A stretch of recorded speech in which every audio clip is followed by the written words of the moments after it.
So I don't think we started this handout reference. No, right? Yeah, we just finished Great Expectations. So we will just rush through this and then we will move to Victorian era today.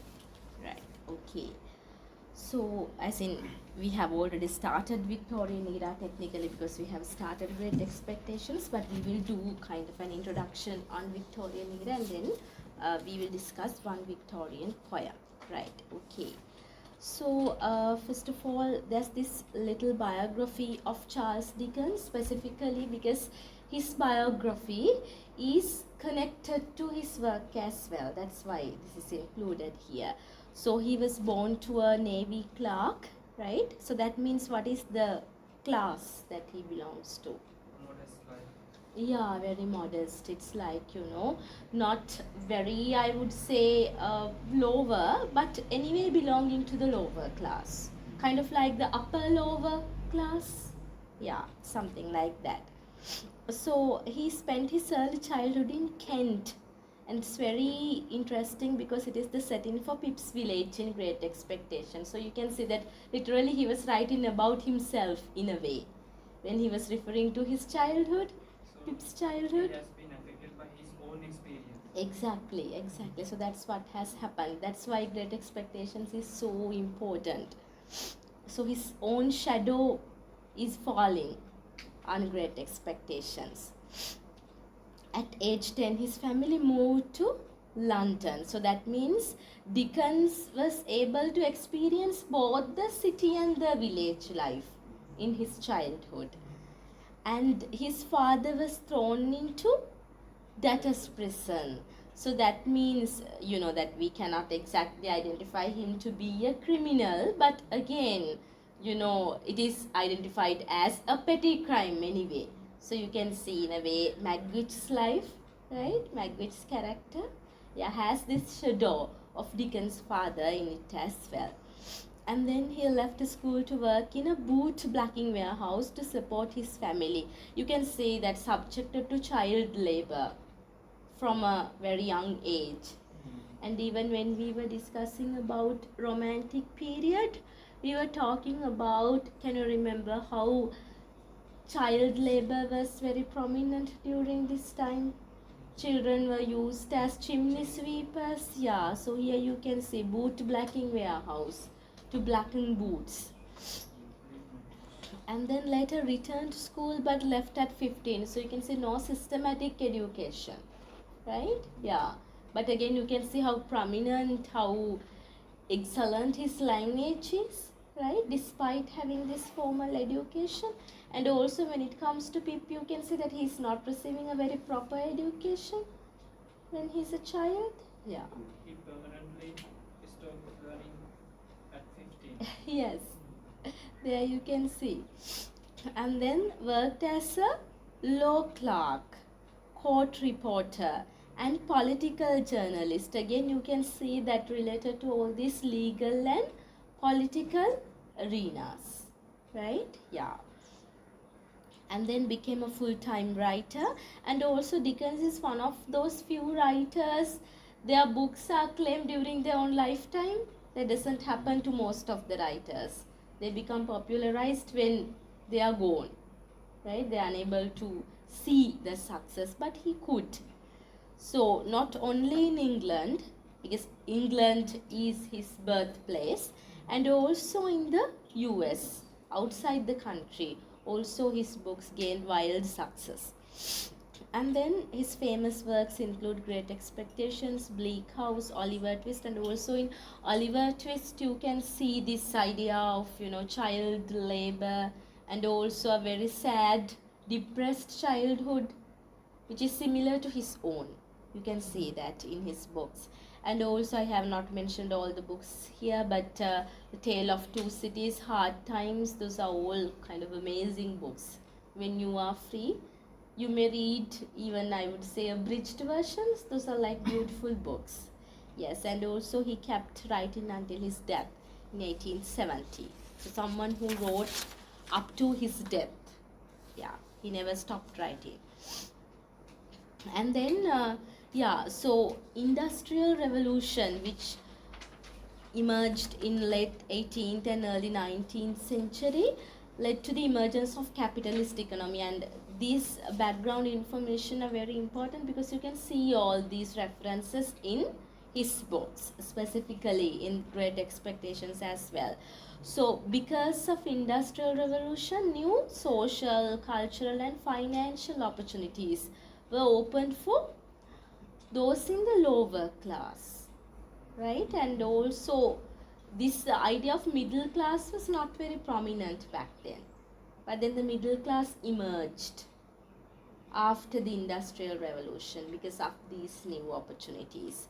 And there was this idea of hereditary class hierarchy. That means, the upper class positions are kind of, it is coming from the father to the son, right? And the females are not even regarded properly. So it was a kind of a chain which kind of continued from fathers to sons, right? Yeah, but that hereditary class hierarchy, that kind of, I wouldn't say that didn't exist in this period. It existed, true, but there were more opportunities for the other classes as well, not only for the upper class. So that means after the revolution, people allowed to rise up from low class to high class. Yes, Reverend, because after the industrial revolution, what happened was there were all these machinery work, right? Yeah, they were almost mushrooming machinery works. You have heard the word mushrooming, right? When something is kind of, popping up in a mass scale, we call it mushrooming because mushrooms are also like that. Yeah, so that happened. And also, you can use that word in your, academic essays as well. That's fine. And then, so I was talking about how industrial revolution made these middle class and also lower class, all these classes to rise. So because of this machinery work, there were so many factories, reference, right? So then those who were engaged in agriculture, they had to move to the cities because cities also needed labor, manpower was needed, and both men and women and even the children, right? That's why this idea of child labor became prominent. Earlier it was not like that. It's not like that little kids did not help their parents in agriculture. They helped, but that didn't happen in the form of a labor, kind of an inhuman manner. It was basically family based, right? Yeah, and also children could experience this calm and collected pure childhood. That's why Blake and all these people are talking about that purity of childhood, because these children lack that, right, during this period. Because they lack that, that's why all these writers were talking about it. And here also you can see, right?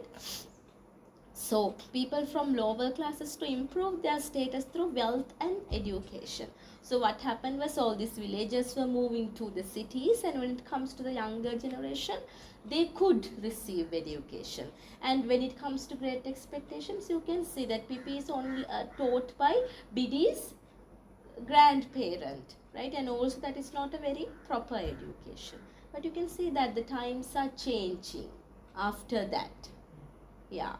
And also Pip, after moving to the city, could kind of adapt into these gentlemanly ways, right? Yeah, like social ladder, exactly, climbing up the social ladder, or else you can call it upward mobility, right? Yeah. So that was possible for them. So they could also amass wealth as well. Because can you remember how Magwitch becomes wealthy? Right? Yeah. So he was a criminal, but he could amass wealth. So there was this idea of mines, like gold mines. They could go and work and amass wealth like that, even through laboring. So initially, that becoming wealthy by laboring is not considered as something kind of magnanimous. But again, you can see during this time that happened. But again, you can see on the other hand, when it is, I would say, attributed to a criminal standard. So that's what happened to Magwitch. So Magwitch becomes wealthy. by working in all these mines, and he can amass wealth. And also it's not like that he can become a gentleman, he cannot, but he can amass wealth, but then he can make Pip a gentleman. That possibility is there. Someone who can be molded, because Magwitch is in such an age that cannot be molded. There's this idea that when you are so mature, you cannot be molded. When you are in, you, I would say, 50s or 60s, it is difficult to mold a person. But Pip could be molded into a gentleman from his coarse, common, I would say I'm using Stella's words, coarse and common lifestyle. Yeah. So likewise, that was possible. Right? Yeah. Now we're thinking whether I could go through your write-ups. So I could not yet. Right. No, I could not, Reverend. I should. Okay. And then inspired new ambitions that were impossible in pre-industrial revolution England, where birth determined one's future. So future was literally connected to the birth. That means if you are rich, you have a great future. If you are wealthy, if you are coming from the upper class, you have a great future. But then no future at all. You just have to rot in kind of a mine, nowhere else, that there was no possibility, right? Yeah. But then you can see things were changing. People could harbor new ambitions. And Great Expectations explores both the pursuit and consequences of great ambitions or great expectations, right? So pursuing is okay, but then pursuing, right, achieving these ambitions. Yeah. So then pursuit is also highlighted here, but again the consequences. So what happens to Pip, you can see. So Pip is literally in this, I would say, rat race or a mad race to become a gentleman. But then what happens to him at the end? He loses almost everything, and then he becomes this modest man towards the end. Not even a gentleman, I would say. His gentlemanly attribution is all gone towards the end. So he becomes this simple, modest person. So there you can see. So on one hand, pursuit is given. So the whole story is about the pursuit of ambitions, and then consequences, right? Yeah. And then also you can say all the social classes in 19th century British society are portrayed in Great Expectations. So starting from the forge, right? Joe, Mrs. Joe, Pip, they belong to this extremely lower class, uneducated, even given by their language, right? And also simultaneously you have Magwitch, who's very uneducated and also worse than that, coming from a criminal background, and also Molly, Magwitch's wife, right? Yeah. So those characters coming from the lower class. So the lower class is presented. If you want, you may make a note how all the social classes are presented. If you remember, it's okay. So lower class is there with reference to these characters. And then you have kind of like the lower middle class who belongs to this lower middle class in Great Expectations reference. Exactly, very good. I didn't think you would remember it. Pumblechook, yes, lower middle class. A perfect example for lower middle class. Very pompous, right? Very proud, and also has this ego and owns a small business. Yeah. So he belongs to this lower middle class, and then again you have upper middle class. Let's say someone like I would say this Herbert Pocket, right? Yeah. And also in a way Jaggers, right? Yeah. Not exactly the upper class, but upper middle class. Yeah. And then upper class, yeah, you have Havisham, right? Yeah. Estella's husband, yeah, so upper class, right? So you have all these characters. Right. Then we will move to the, yes, this part. So, Great Expectations was first published in serial form from 1860 to 61. So, what do you mean by the serial form, Reverends? Any guesses? Even today, you have these. Edison. Not editions. That is not the exact word, but you are there. Exactly, very good, Reverend. Episode by episode. Yes, part by part. Your answer is correct. It's like, published in installments. Yeah, in chapters. So, yeah, so there was this practice back then.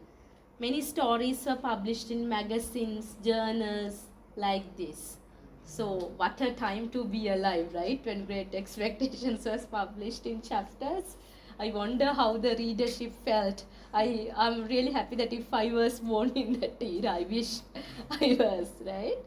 So, because it has been kind of, such a journey. Great Expectations being published like that from the first part to the last part, right? Because it is very engaging when you are reading it, right? Even when you read by chapter, when you read it like chapter by chapter, you feel the excitement. What would happen next? It's very happening throughout from the beginning to the end. So, yeah, maybe. Yes, like K drama and C drama. If you don't mind, could you please tell us what is the seed that led him to write this book? What is the? Seed that led him to write this. The seed, Reverend. Seed in the sense the desire or inspired by that. Well, I don't think it is clearly mentioned anywhere, Reverend. Yeah, so I should kind of research about it, but I have not come across anything like that. But I think it was his own life, right? Yeah, because you can see how his childhood is incorporated in the book, right? Pip's childhood, and also I'm pretty sure that he also had these expectations coming from such a class, right? Maybe it was kind of, to an extent self-critical as well. Yeah, so because he's criticizing literally his Great Expectations, Pip's Great Expectations. Yeah. Anything to add, Reverend? Okay, right. Yeah, so written in these installments. And did I tell you about this incident when Arthur Conan Doyle was writing Sherlock Holmes?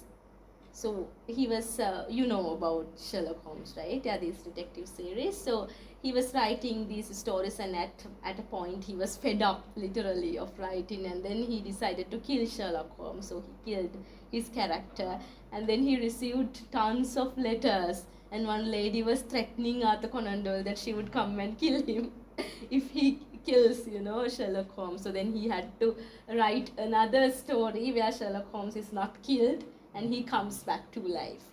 So like that, people were kind of, very much engaged with literature. Maybe like, the soap opera, right? Soap opera means, all these teledramas and all these things, as you mentioned, K-dramas, C-dramas. Now people have this blind devotion to these teledramas. Maybe just like that. Back then there were no teledramas like this. Maybe that was kind of, equally felt, right? Yeah. So that's why people were very much engaged, and you can see Great Expectations was very popular back then because it was specifically written in serial form, right? Yeah. And also you can see from 1860 to 1861, that means maybe it was published on a weekly basis, right? That's why just only 1 year, yeah, in serial form. And then it is a Bildungsroman, coming of age novel. We discussed about this term. Follows the journey of Pip and orphan as he grows and matures. So from his almost, not the birth, but again there's this reference to how, his parents and also all these dead kids, right? His siblings. So literally from his infancy, because there is this reference to his infancy, right? So literally from the moment that he was an infant to his adult life, right? Yeah, literally from boyhood to manhood. If you want, you may write it down, boyhood to manhood.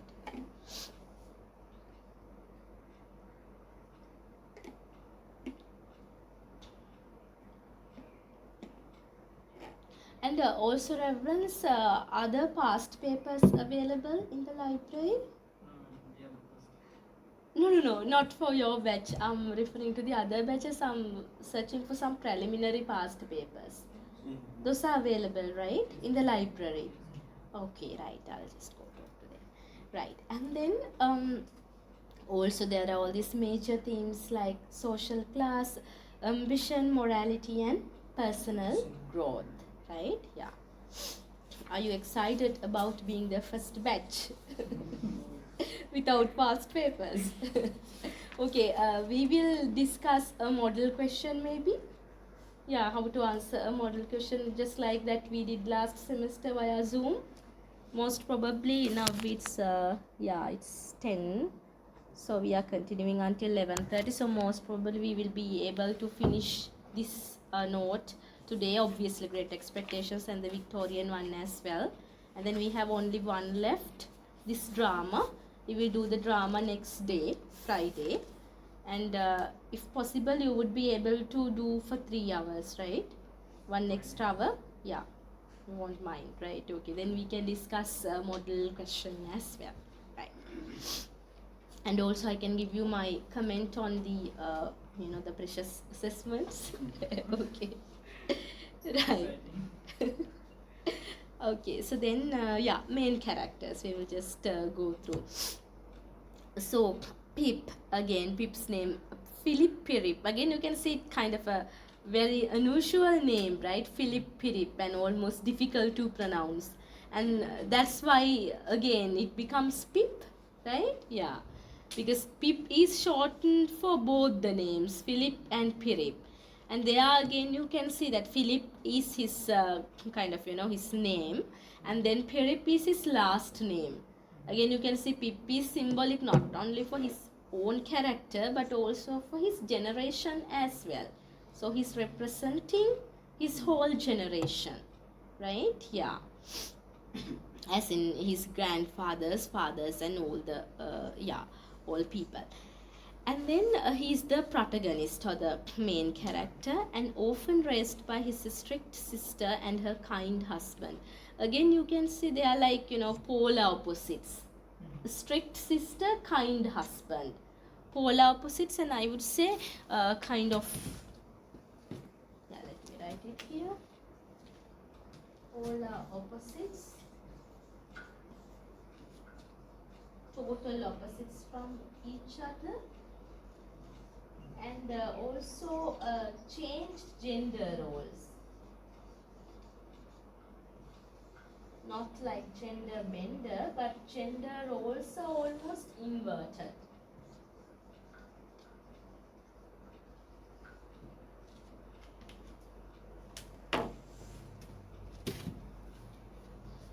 It's not clear, right? I will just send it to the group. I just wrote, I think, inverted gender roles. Yeah, let me. Okay.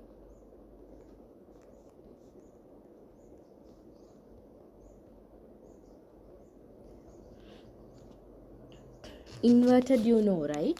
That means placed in an opposite manner or upside down, because according to the gender roles it was like the women were expected to be kind and soft and men were expected to be strict and hard. But what is happening here? You can see, right? Mrs. Joy is this strict character. Maybe Dickens was against these gender roles. You can see that, otherwise a writer would not write something like that. We do not know about Dickensian mind, but again you can see that writer's mindset is very visible through his novels. And also you can see this criminal womanhood, even with reference to Molly, right? Estella's mother, yeah. So a murderer, literally. We don't know how the mother did him. Maybe, we do not know. Can be a reason as well. So that happens. So there's one of my friends who is unable to draw his mother because his mother has abandoned them in their childhood, and then now he's a great painter. If I mention the name, you would know him. So I'm not going to mention them because it's not nice. So yeah, so it's like that. He cannot draw his mother. He paints these beautiful paintings, but not his mother. So whenever he tries to draw his mother, he paints her all in black. Yeah, so it's something like that. Maybe, can be. And also on the other hand, you can say that he was against all these, traditional gender roles. Even Estella is someone very harsh. But again, you can see when it comes to Biddy, Biddy is this motherly character. Right? Yeah. So there you can see maybe that is something that he could not have in his life. Maybe he was expecting such a female presence. Yeah. And yes. So Pip desires social advancement and wealth both. So those are his great expectations, becoming a gentleman and also amassing wealth. And then again, the ironical point is he loses both this gentlemanly position as well as wealth. Edwards. Yeah, so it's like that, right? Yeah. Okay, and then we were talking about Joe Gargery, who represents kindness, humility, and honesty. Is very honest, you can see, right? And also such a sweet character. I would say the most likable character maybe in the whole novel would be Joe Gargery. I think across the readership, who is your most likable character?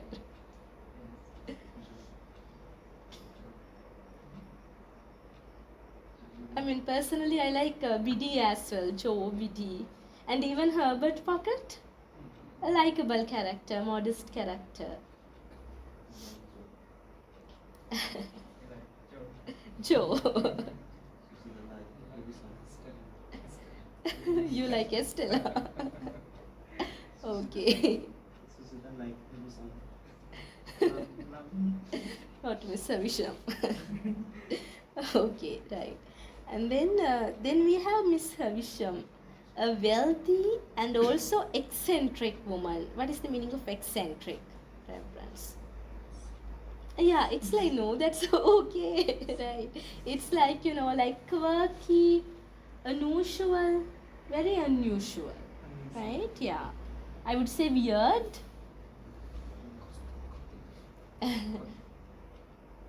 Not exactly gothic, Reverend, right? It's like very strange. Yeah, the best word would be strange. So weird, but not in a kind of a negative manner. Eccentric is also used for kind of, positively unusual as well, having this magical appearance. But here you can see strange. It's like arcane. In a way, Reverend, right? Yeah. So the best word would be strange, having this quirky would also go with it. So she was abundant at the altar and raises Estella to break men's hearts. You already know how she was jilted, right? We discussed about that word, right? Jilted, yeah. And then, so then Estella is raised to avenge on the mankind. And then Estella, Miss Havisham's beautiful but emotionally cold adopted daughter and the object of Pip's love throughout. And then also I have forgotten to mention the meaning of her name, Star, right? I think you would remember that, Star. And then Magwitch, Abel Magwitch. Again, his name is also in a way, I would say, symbolic, because his name literally means able, right? Maybe not in these spellings, but then Abel Magwitch, right? So he was able to make Pip a gentleman and he was able to earn money, right? Yeah. And then this convict who secretly becomes Pip's benefactor, showcasing the novel's theme of redemption. What is the meaning of redemption, Reverend? Yeah, it's more like yeah, it's like I would say redemption, making up for past mistakes. Yeah, not exactly salvation.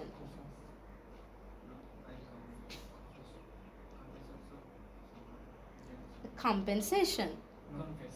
Confess. Not confession. It's like, Reverend, you are making up for your past mistakes. Yeah, something like that. So that is very visible or apparent in Magwitch's character, right? Yeah. Mostly in Catholic context. Yeah, there's this idea that you should be kind of, able to make up for the past mistakes. So they have this idea that you can kind of like wash off the sins. I think with Hindu religion also it is there, right? That's why they go to River Ganga. Heard of this word. First step of redemption is to confess your mistakes. Yeah, exactly, Reverend. In a religious manner, yes, right? You are going there and then you are confessing with a priest, right? That's why when they are kind of nearing death, priests are, right? Yeah, addressed, and then you know that they are going there like that. But here, redemption is not exactly having this religious meaning, but the literal meaning, right? Making up for past mistakes. Because you cannot see a very strong religious presence in the novel. Even towards the end, can you remember when Magwitch is dying, there's no priest? Yeah, usually a priest is called so that he can confess, but you cannot see a priest. Who is there when he's dying? Only Pip, right? Yeah, and then Because they are sinners. Sinners. Maybe in a way, and also maybe Dickens did not want to bring up the idea of religion, right? And can you remember even the in the movie the Bible is there? There are cobwebs. Yeah, maybe that can be the idea that you brought up, Reverend, because you know even with Miss Havisham, right? Her Bible, so it is covered in cobwebs, but then when she's passed away, and then you know when Estella is there, you can see that Bible is cleaned up. Yeah. We can guess in Victorian era, the Bible is not open to who committed crimes. Yeah, you can also come up with that idea. So then you know that a religious idea of redemption was not available for them, but only the social idea of redemption was available for them. You can argue about that as well, because you know the church was against the sinners, and the church was very strong. This moral policing was there, right? Maybe that can be the reason. Yes. And also the treatment towards the criminals was very strong, right? Yeah, that you can see. And here in the 21st century Sri Lanka, you can see how a boy has kind of killed inside the police cell, which is very tragic. Even though he's a murderer, I would say that the police is not allowed to do that, to take a life, right? Yeah. So you can see that we are experiencing Victorian period. Yeah. Okay. Yeah, I mean that's very sad, but again that's the reality. Okay, then you have Jaggers, a powerful lawyer, so who is involved in Pip's financial affairs, not only Pip's but also Miss Havisham's, right? And then again Magwitch. So, and again that is why this confusion is also made, right? You can see the confusion is made because there's this idea that Jaggers becoming the lawyer of Miss Havisham and Pip's benefactor. So Pip is made to believe that, yeah, the benefactor is Miss Havisham. So the confusion happens. And Herbert Pocket, Pip's close friend and confidant. And again, a very modest person, you would say. And then Biddy, a kind and intelligent girl who helps educate Pip, because there is this kind of assistance given to Pip throughout the first chapters, you can see. and then later marries Joe Gargery. So literally becomes the light of their house. She has this very, I would say, soothing motherly presence, right? Yeah, very feminine.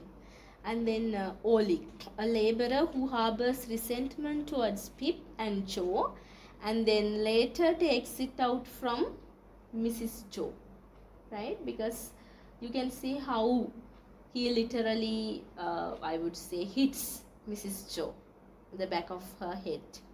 And also hitting at the back of her head, what does that say, reverence? Without approaching directly, hitting at the back of her head.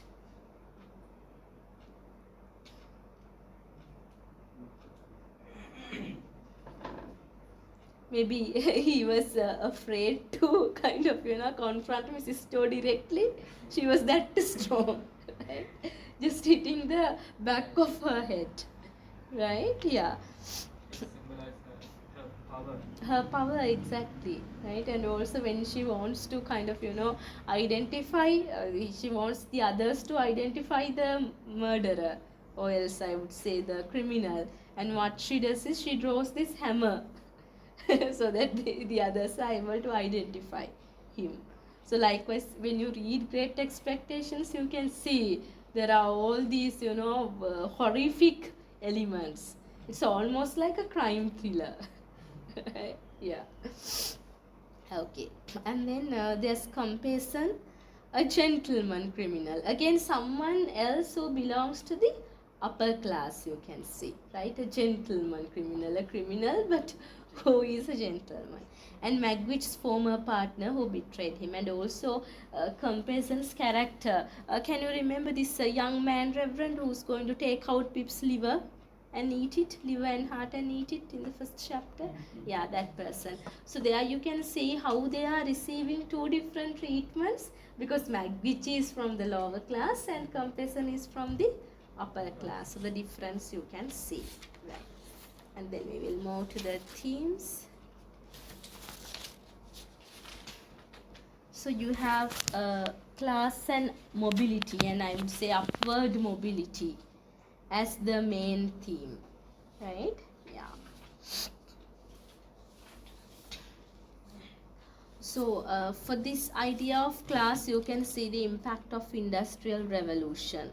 So individuals from lower socio-economic backgrounds or backdrops, they could ascend via the upward social mobility. So that was possible. That means they could literally climb the social ladder and enter the upper class. That possibility was there. Social hierarchy could be achieved like that. So Pip's social mobility represents this idea of this period's upward mobility. So Pip's journey from a blacksmith's apprentice, so he was not even a blacksmith, just a trainee, right? Yeah, under this blacksmith. So he becomes this gentleman, even though he is kind of, demoted towards the end of the book. You can see that he was able to climb the social ladder, even though it is not something permanent when it comes to him.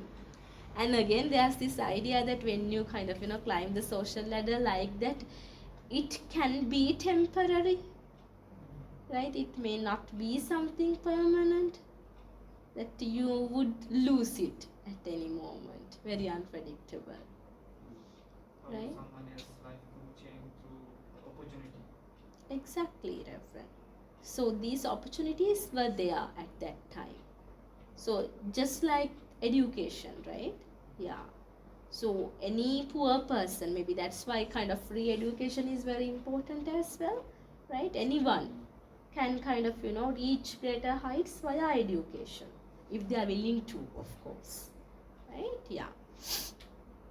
And then again, you can see character contrasts, right? The narrative contrasts characters across social strata, social classes, right? Different social classes. And again, you can see working class, what we discussed. Joy and pity embody the virtues of honesty, hard work. And then middle class, you can see Herbert Pocket and Wemmick are portrayed positively. So that means belonging to the upper middle class. And then pretentious individuals, you may write down from lower middle class. Mr. Pumblechook, he is satirized, you can see. So I have mentioned both the upper class both the upper middle and lower middle together. That is okay. I mean, you can also write it like that, but if you want further information, Herbert and Wemmick from the upper middle, but Mr. Pumblechook from the lower middle class, but again belonging to the middle class.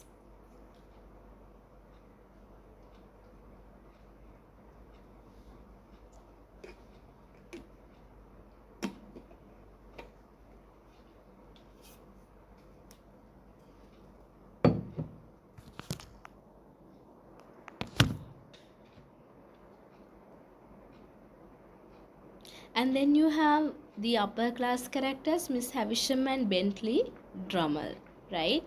So they have inherited wealth, right? Inherited wealth from their families. But you can see that they have so many moral shortcomings, right? So many moral issues are there. So the underlying idea is that nobility is not inherently connected to the social strata, right? So there's this idea that if you are belonging to this, wealthy upper class, then, it's like that you are a gentleman or a lady. But then that idea is criticized because Bentley Drummond is not a gentleman and Miss Havisham is not a lady. Being rich is not being noble in character. Exactly. You cannot kind of decide the character of someone, right? You are proud of him for coming up with witty arguments. Okay, yeah, so exactly that is the idea, reverence, right? Yeah. So nobility cannot be identified as something that is defining your, I would say, social class. Literally, social class and nobility are not connected things. Again, this idea of, Chatuskotika that we discussed that day. So you cannot exactly say like, there are no polar opposites or binary opposites. There are, multiple ways of looking at things. And then true gentility. So the novel kind of, comes up with this idea of opposites, that genuine nobility comes or stems from one's character and actions, right? Rather than wealth or birthright. So this is the social norm that was, prominent in the Victorian period. That means nobility comes from either the wealth or the inherent birthright. But then Dickens is attacking that idea.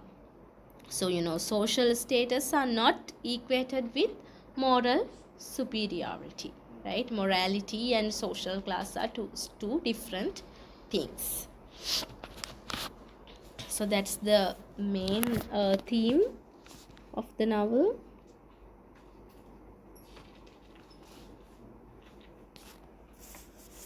And then we have other themes.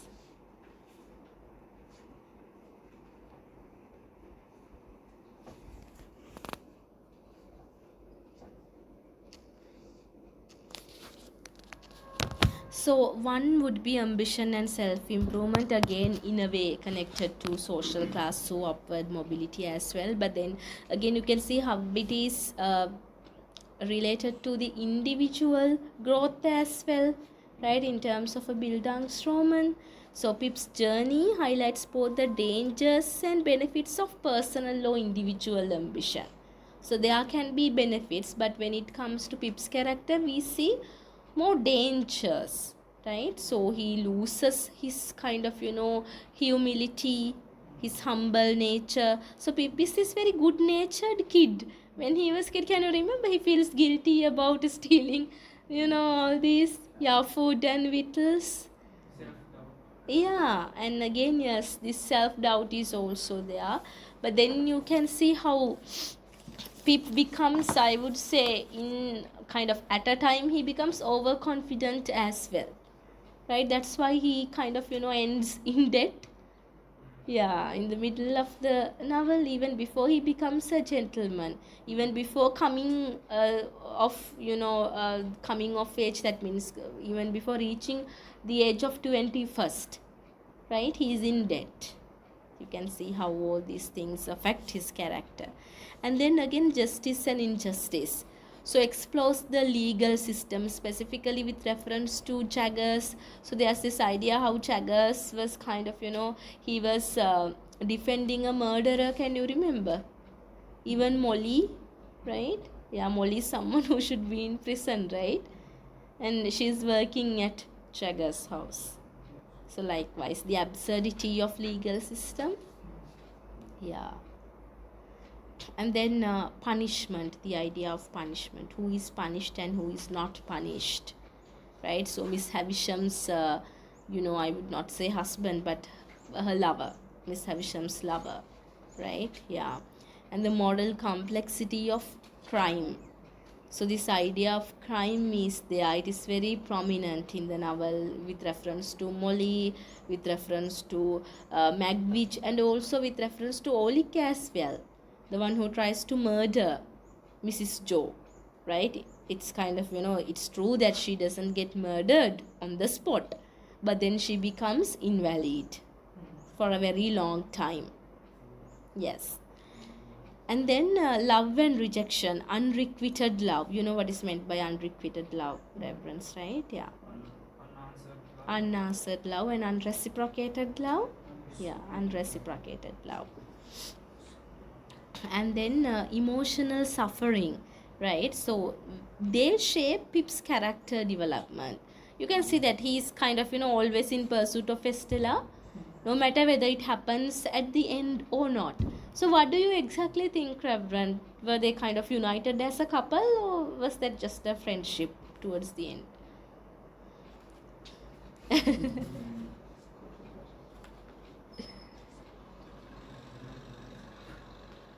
So you may have different answers because it is not clearly given. So we call such endings open endings, so that the readers can decide, in the way that they kind of prefer, I would say. If you want Estella and Pip to unite, right, as a reader, maybe you can think, oh, they were united.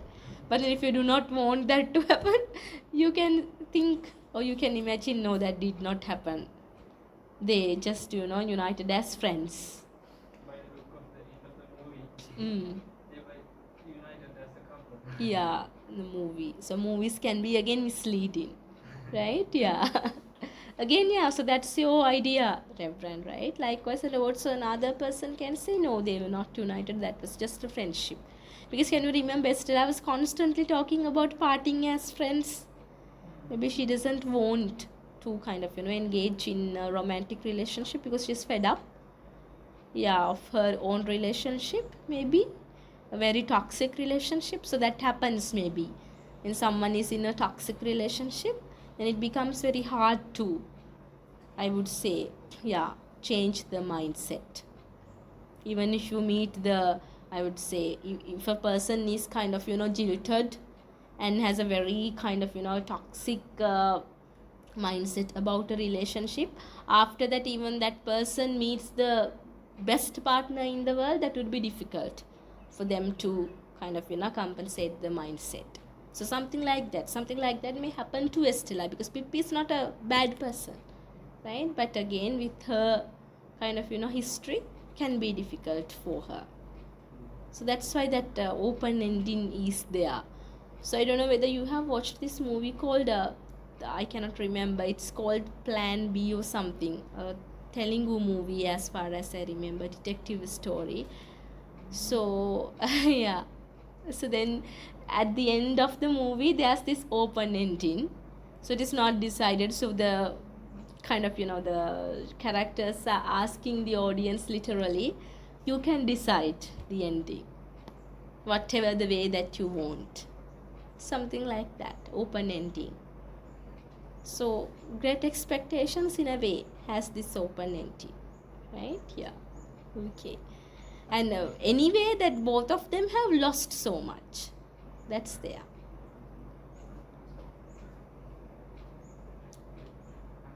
Any question, Reverend? Unreciprocated. I will send that word.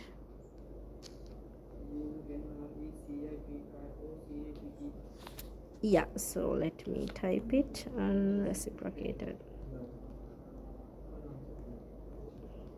So I once wrote this poem which is titled Unreciprocated, and the poem was like some walls are beautiful only if they are left unpainted. Yeah, that was the poem, and that was titled Unreciprocated. I just remembered it when I was typing this.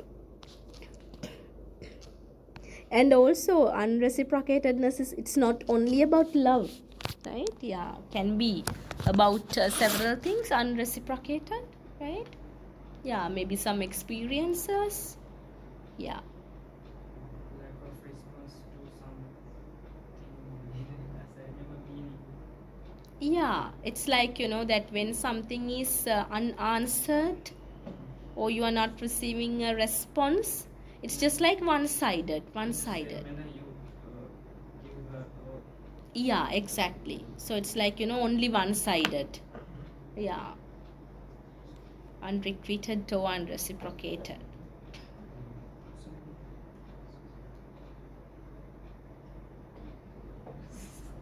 Yes, any concern reference?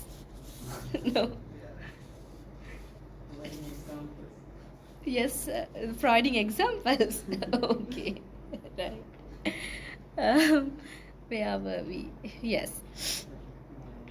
And then redemption and forgiveness, right? Then you have this idea of redemption in kind of a, I would say, a religious sense as well, right? Forgiveness. So Magwitch's transformation and Pip's eventual humility, because you can see how Pip becomes very humble towards the end, right? Yeah. So he allows this little Pip to sit on his knee and play with him, right? Sit near him and play with him, and he accepts that. If it was kind of, you know, before 11 years, he would be very angry, right? Yeah, about, you know, naming this little kid as Pip. But now it's different, you can see. Okay, and also in Magwitch's transformation, also you see this ability to change. Maybe something like what happened to Angulimala Thero, this ability to change. So no one saw that in him, but then Lord Buddha saw it, that he has this ability to change. Just like that. So Magwitch is able to change. And maybe that's why he's named Abel Magwitch, because he was able to do this change. Yeah. And then symbolism. And again, under symbolism, you can talk about this idea of Abel Magwitch as well. The name Abel, and also the name, yes, I have forgotten it. You may write down Abel and also star reverend. Star, Stella, star symbol. The symbolism of names.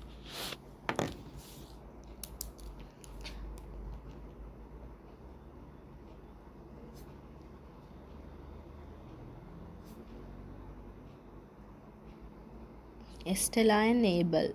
Abel Magwitch.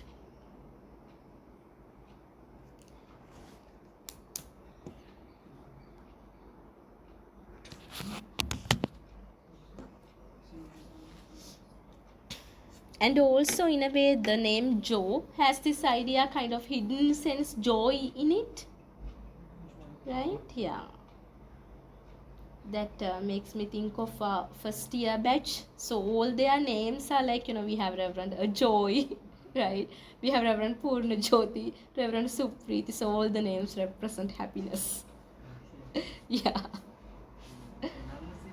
Ah, yes. Reverend Nanda Siri, yes. Again, Nandana, right? That's the root of the word. Okay. What is the meaning of your name, Reverend Nite? You don't know? Okay, you can come up with a, you know, meaning. Yes. Okay, right. Then, yes, we didn't discuss about the symbols, right? And the satis house, right? So the satis, the word satis is taken from the word satisfaction. Yeah. So there you can see. So shows the decay of the upper class and Miss Havisham's frozen state in the past. So she's literally frozen. And that's why she's identified as a wax work as well, because a wax work is something unreal, right? Yeah, so frozen literally. So, and also there's this paradox as well. When you say Satis house, it is far from being satisfied, the Satis house, yes. And then the mists on the marshes. Mists, the mist, you know, right? Yeah, misty atmosphere, mist, yeah. And also the mist on the marshes symbolize uncertainty and moral ambiguity, because you can see ambiguity, you know, right? This state of being very unclear, yeah. So you can see that when it comes to Magwitch's and Pip's first appearance, moral ambiguity, you can see, right? He's being very harsh to him. So there's this mist around. Even in the movie you can see this mist. Even towards the end, the last chapter we were discussing about the mist. When Pip goes to meet Estella, there's this mist, surrounding mist there, right? Yeah. And then fire and light. So again you can see throughout this idea of fire and light, and also I have forgotten something else reference, candle, right? Yeah, light again it is indicated, true, but candle separately is very important, because you can refer to this idea of moths. Can you remember Stella is saying, how can the candle help it? The moths will surround the candle anyway. I cannot do something about it. Yeah. So candle and moths again you can see. Reference to Estella. Moths reference like, you know, the flies, little flies, yeah.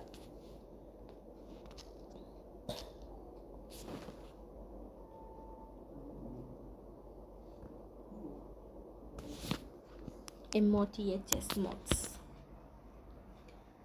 So fire and light, there's this idea of warmth, true, and hope, true, but again most of all there's this idea of destruction, specifically with reference to candles and moths as well.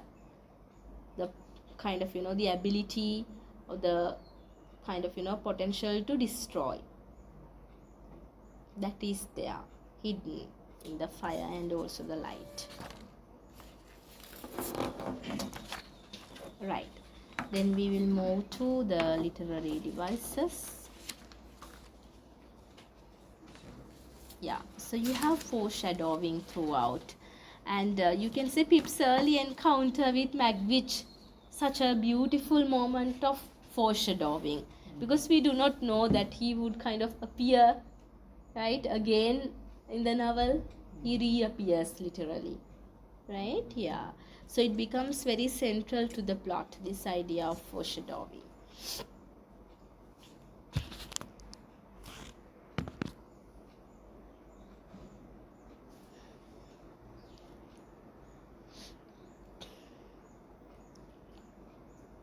And even with reference to Estella, when we were discussing, I think we wrote down, right, these ideas of foreshadowing, moments of foreshadowing with reference to anti-foreshadowing, foreshadowing, right, Estella.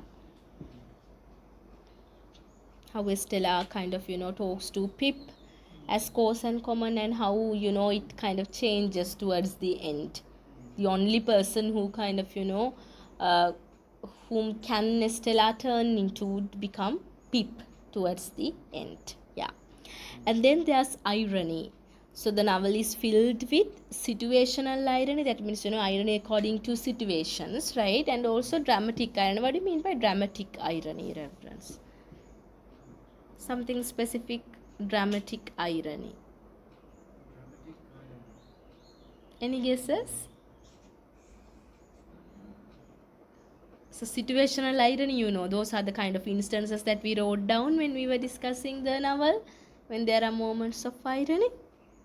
So dramatic irony means, it's like the reader knows something that the characters do not know, right? So the character doesn't know that I am going to die in a moment, but the audience or the reader knows.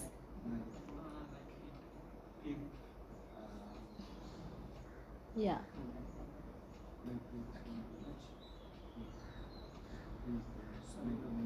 Exactly, Reverend Magwitch doesn't know about Estella, maybe, right? But yes. Another one, asked it just on the beginning if the lover to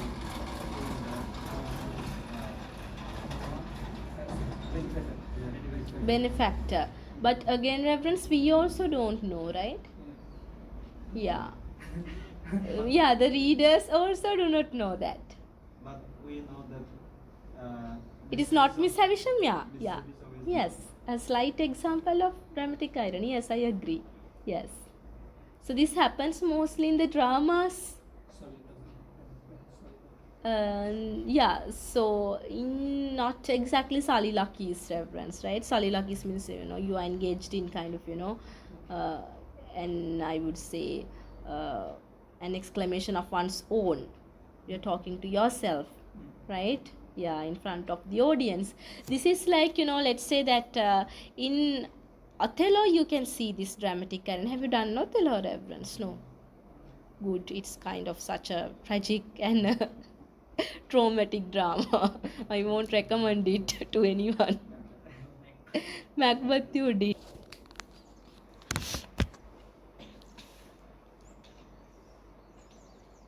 Yeah, and then imagery, right? Vivid descriptions of settings like the misty marshes, right? Again, you can see visual imagery, that is house. Atmospheric as well as symbolic landscape. It becomes symbolic because, as I told you earlier, so mist can represent moral ambiguity, right? Yeah, so because of that, you can say symbolic. The landscapes are also very symbolic. And then you have these literary devices. So one would be metaphors and similes, right? Yeah, so Dickens frequently employs metaphors and similes describing Miss Havisham as a waxwork. So waxwork is used both as a metaphor and a simile. Sometimes she's literally equated to a waxwork without using like and all this, as and all these words, equating her as a metaphor. And also there are instances they say that she's like a waxwork, right? So it shows her eerie means, again, reference, strange, I would say. Yeah, yeah, is strange and also almost like gothic, can be very frightening, terrifying existence, kind of like very unsettling, I would say. And then frozen existence, she's almost like frozen, right? Yeah.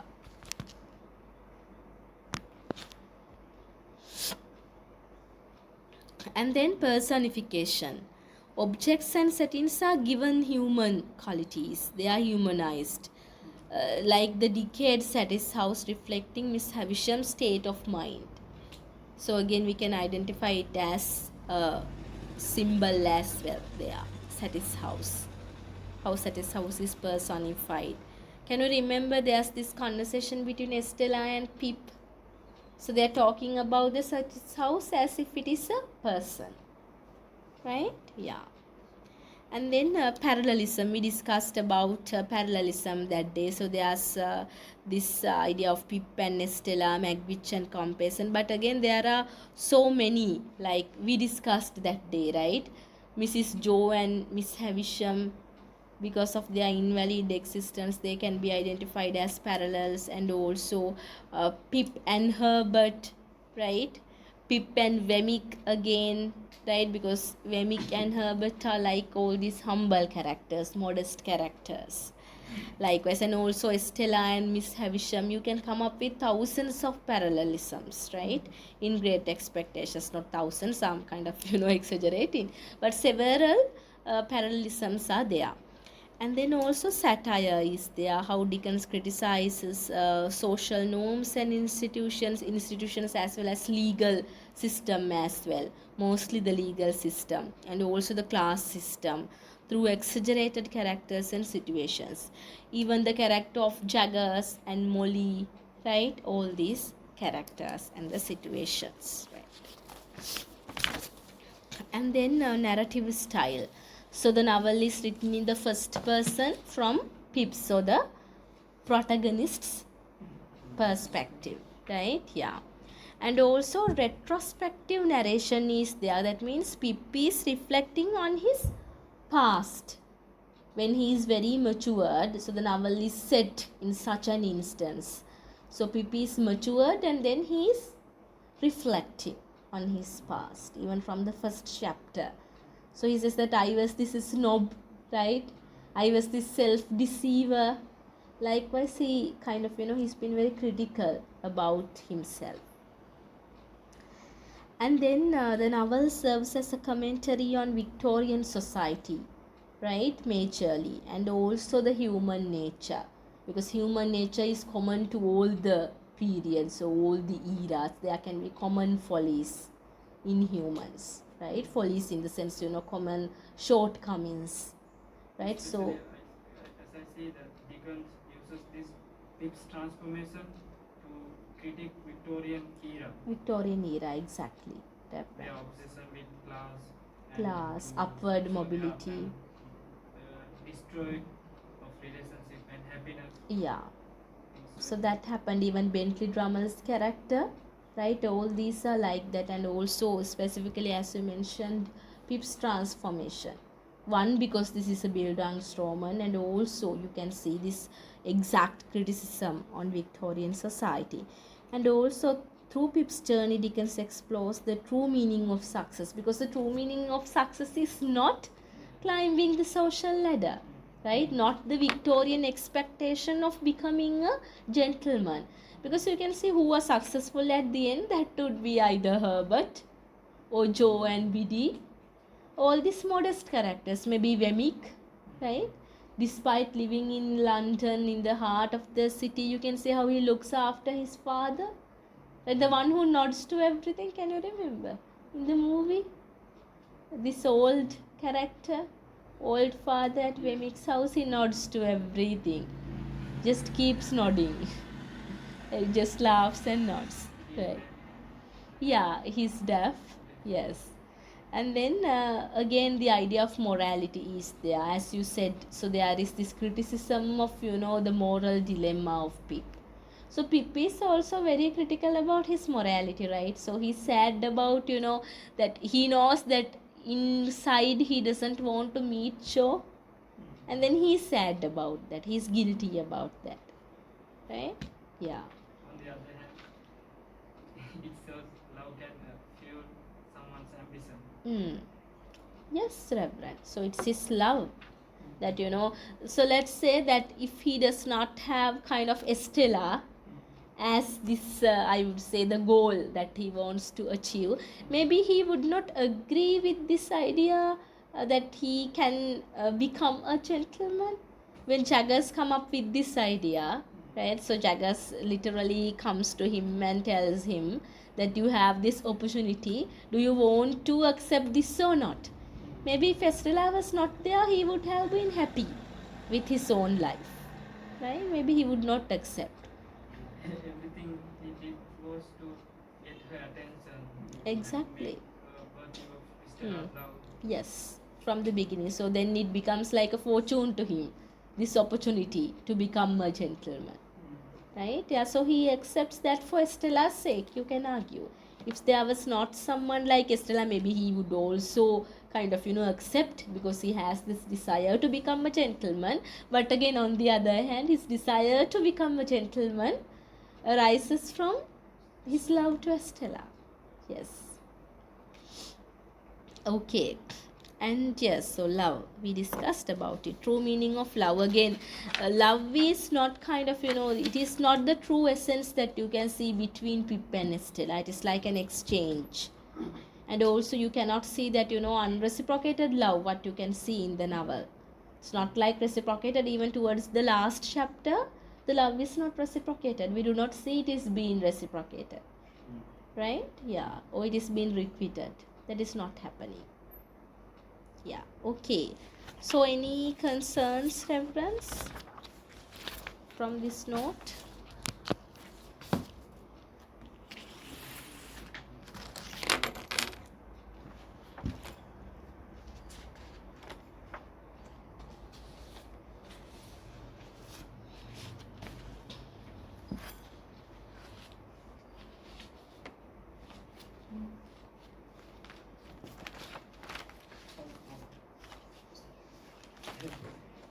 We found his name, meaning of the name. Oh, right. Nittaya means eternal or everlasting. Oh, right. So perpetual, reverend. Everlasting. Everlasting joy. Everlasting joy. Nittaya Ananda. You know Nittaya Ananda? Combination. Oh. Nitya Ananda. Ah, Nitya Ananda, right. So that means permanent, everlasting joy. A Sanskrit name then. Right, right. So even when all of us are dead and gone, he's going to stay because his name suggests everlasting. Like Rupanjiri. Yes, exactly. He's not going to decay. Okay, so I couldn't give you a break as well because it is just for like 2 hours. I think that's okay. Right, reverends? Yeah, okay. And then, we can move to Victorian era then. If you do not have any questions, of course. Yeah, and okay. You deserve a break. Yes?